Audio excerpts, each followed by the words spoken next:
శ్రీ కమల arts ని ఆదరించేటువంటి భక్తజనుల కొరకు plus తెలియని వారికి తెలియని కొరకు ఇన్ఫర్మేషన్ నేను ఇప్పుడు మీతో షేర్ చేస్తున్నా.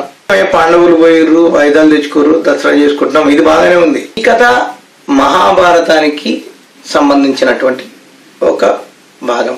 మరి రావణుని ఎందుకు కాల్చాలి? రామాయణము మహాభారతం రెండు ఒకే టైంలో జరగలే కదా. రామాయణం ఫినిష్ అయిపోయింది, రాముల వారికి రావణాసురుడికి మధ్య యుద్ధం జరిగింది. సో రాముల వారు బాణం సంధించేసి రావణుని చంపడం జరిగింది. ఆ సమయంలో ఆయన భార్య మండోదరి దేవి శ్రీరామచంద్రమూర్తి దగ్గరకు వచ్చి, అయ్యా రామచంద్ర ప్రభు, ధర్మానికి నిలువెత్తు రూపం కదా, తప్పు నా భర్త చేసిండు, యుద్ధం మీ ఇద్దరి మధ్య, కానీ నేను నీకేం అన్యాయం చేసినా, నేను నీకు ఎలాంటి హాని చేయలేదు కదా, నన్ను సౌభాగ్యానికి ఎందుకు దూరం చేస్తున్నావు, ఇది నీకు ధర్మమా చెప్పును అని మండోదరి దేవి రాముల వారిని అడిగితే, అప్పటికే రావణాసుడి యొక్క చితి పేర్చడము, మంట స్టార్ట్ అవడం అనేది జరిగిపోతుంది.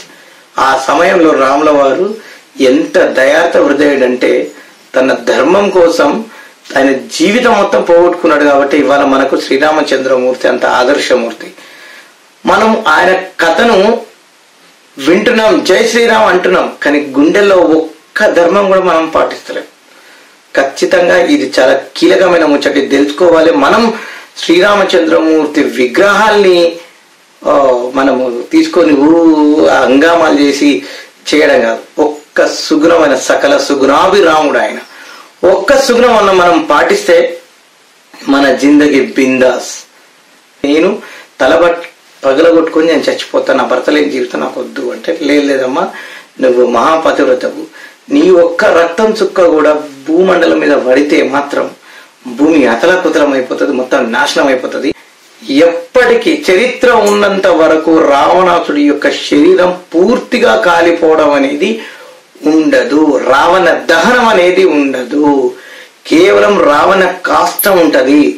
చరిత్ర ఉన్నంత వరకు ఈ మంటలు అలా కాలుతూనే ఉంటాయి. అవి కాలుతూ ఉన్నంత వరకు నువ్వు నిత్య సుమంగలివే. బూడిద అయిన రోజున కదా నువ్వు సుమంగళి సౌభాగ్యానికి దూరం. కాబట్టి అమ్మ, నువ్వు బాధపడకుండా పెద్ద మనసుతో అర్థం చేసుకొని ఇంకెప్పుడు ఈ సకల భూమండలానికి ప్రమాదాన్ని తీసుకొచ్చే పని చేయకమ్మని చెప్పి శ్రీరామచంద్రమూర్తి వారు ఆనాడు మండోదరీ దేవికి ఇచ్చిన అభయం కారణంగానే